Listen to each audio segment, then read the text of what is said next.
आज क्लास में हम देखते हैं सर्वेश्वर दयाल सक्सेना द्वारा लिखित मेघाय, एक बहुत ही सुंदर कविता।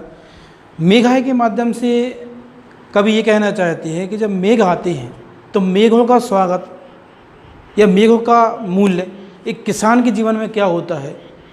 जो किसान खेती करता है बारिश पर ही उसका सब कुछ निर्भर रहता है। यदि बारिश अच्छी हुई तो उसकी फसल होती है, और बारिश अगर अच्छी ना हुई तो उनका जीवन जो है भुखमरी, लाचारी, बेरोजगारी, ये सारी समस्या जो है उन पर अचानक ही आ जाती हैं।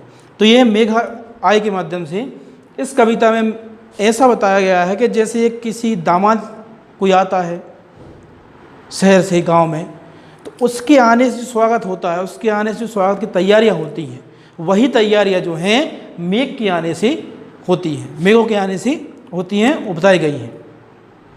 ठीक है, तो इसमें दोनों में तुलना करते हुए बताया गया है कि मेघ आए बड़े बंठन के सवर के। तो मेघ भी बंठन के सवर के आते हैं। जैसे कि मेहमान आता है, दामाद आता है पहली बार, तो वो ससुराल पक्ष में आता है तो वो सज के सवर के आता है, अपनी तैयारियां बताता है, पहले से सूचित करता है। ऐसे ही जब मेघ आते हैं तो मेघ के आने के पहले हवाएं चलती हैं, धूल उड़ती है, पेड़ भी नृत्य करने लगते हैं।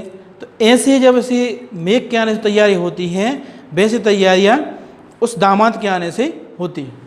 आगे आगे नाचती बयार चली, आगे आगे मेघ के आगे आगे क्या है, नाचती बयार चली, हवा चलती है। जब वो आते हैं उनके पहले से हवा शुरू हो जाती है, हवा आना शुरू हो जाती है, और हवा उससे आगे नाचती नाचती चल रही है। दरवाजे खिड़कियां खुलने लगी गली गली, और गली के जो दरवाजे हैं, खिड़कियां हैं, तो जैसे उस दामाद के आने से खुलती हैं, दामाद के आने के बाद खुलती हैं, देखते हैं उनको, ऐसे ही मेघ के आने के बाद खुलती हैं, वो कुड़ी की खिड़कियां खुल रही हैं। अब पाहुन ज्यों आए हों गांव की शहर में, मेघ आए बड़े बंठन के सवर के। तो कवि कहते हैं ऐसा प्रतीत हो रहा है जैसे कोई पाहुन, मतलब कोई दामाद पाहुन जो आए हों गांव के शहर में, तो जैसा माहौल होता है, जैसा वातावरण होता है, वैसे ही इसमें हो रहा है जैसे मेघ भी बड़े बंठन के सवर के आए हो। ठीक है, पेड़ झुक झांकने लगे गर्दन उचकाए।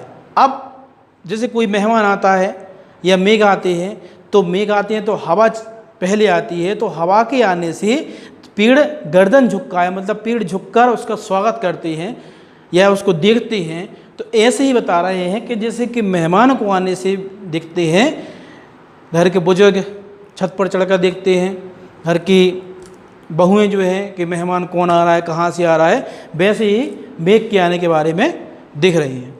आंधी चली धूल भागी घाघरा उठाए, और जब मेघ आते हैं तो आंधी चलती है, धूल उड़ती है, तो ऐसा लगता है धूल का गुब्बारा बनता है, ऐसा लगता है कि कोई घाघरा उठाए दौड़ रहा हो, जल्दी जाने के लिए दौड़ रहा हो।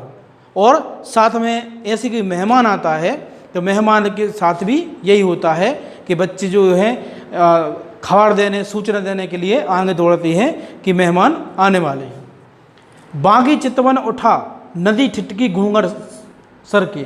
चितवन चारों तरफ का वातावरण जो है एक सुंदर सुलभ वातावरण हो जाता है, और नदी ठिठकी घूंघर सर के, और नदी में भी हवा जब चलती है तो नदी का पानी जो है वो लहरें उस पर उठने लगती हैं। तो लहर जो उठती हैं उस लहरों के बारे में बताया गया है कि ऐसा लग रहा है जैसे वो भी घूंघट को सरका के देख रही हो कि कौन आ रहा है। ठीक है, मेघ आए बड़े बंठन के सवर के। ठीक है, और मेघ आए बड़े बंठन के सवर के। चलिए, बूढ़े पीपल ने आगे बढ़कर जोहार की। तो जैसे मेहमान के आने से होता है, बूढ़ा पीपल जो है आगे बढ़कर जोहार करता है, जोहार से मतलब वो स्वागत करता है, वैसे ही मेघ के आने के बाद होता है। बरस बाद सुदिलीनी।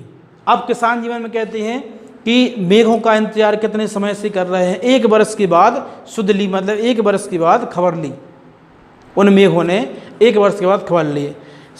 ऐसी ही परिस्थिति रहती है मेहमान के बारे में कि एक साल बाद जो है वो खबर ली। बोली अकुलाई लता पानी परात भर के, मेघ आए बड़े बंठन के सवर के। अब लता जो है, लता रूपी बहू, जैसे बहू जो होती है घर की, वो भी एक अकुलाई लता पानी परात भर के, वही पानी भर के जो है पैर धोने के लिए, मेहमानों के पैर धोने के लिए पानी भर के लाती है परात में।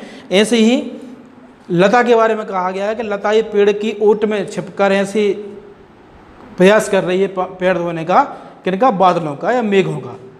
जैसे कि घर की बहू जो है जब कोई दामाद आता है तो उसके पैर धोने के लिए भी वो परात तैयार करती है। मेघ आए भय बंठन के सवर के, क्षितिज अटारी गहराई दामनी दम की। अब जब मेघ आते हैं तो क्षितिज ऊपर आसमान से जो बिजली चमक होती है, बिजली की चमक होती है, अटारी गहराई दामन दम की, दाम की दमकने लगती है, बिजली चमकने लगती है जब कोई मेहमान आता है, ठीक है। तो वो भी इसमें हो रहा है। क्षमा करो गांठ खुल गई अब भरम की। अब कहती हैं कि हमें क्षमा कर दो, अब भ्रम के गांठ जो है खुल चुकी हैं। इनको विश्वास हो गया था कि मेघ नहीं आने वाले हैं या मेघ रूपी मेहमान नहीं आने वाले हैं, पर वो अब आ चुके हैं। भले 1 वर्ष के बाद आए पर वो आ चुके हैं। तो अब उनको जो भ्रम था वो भ्रम जो है टूट गया है, उसकी क्षमा मांगते हैं। बांध टूटा झरझर मिलन के अश्रु ढरके। और जब ऐसा होता है, किसान के जीवन में अगर बरसात का इंतजार कर रहा हो, अगर बरसात ना हो तो किसान की फसल जो है वो नष्ट हो जाती है। तो जब उस बरसात से किसान का मिलन होता है या उस दामाद से जो आपकी लड़की को ब्याह के ले जाता है और 1 साल के बाद लड़की को जब मायके ले आता है साथ में घर से मिलाने के लिए, तो जो मिलन होता है उस मिलन के जो अश्रु हैं तो उसके बांध टूट गए। झरझर अश्रु अब बरस, उस मिलन के जो है अश्रु जो हैं वो बरसने लगते हैं। मेघ आए बड़े बंठन के सबर के, ठीक है। इस कविता के माध्यम से क्या देखा आपने कि मेघों के माध्यम से मेघों की तुलना करते हुए उस दामाद के बारे में बताते हैं कि दामाद जो है मेघों से तुलना की है कि दामाद से जैसे स्वागत होता है, दामाद के आने से खुशी होती है, वैसी खुशी किसान जीवन में मेघ यानी बादलों के आने से, बरसात के आने से होती है। क्योंकि बरसात के आने से उनका जीवन उस पर निर्भर रहता है कि अब उस जीवन में वो क्या कर सकते हैं या उस घड़ी में क्या कर सकते हैं, क्योंकि उनका सारा कुछ जो है उसी बरसात पर निर्भर रहता है, ठीक है।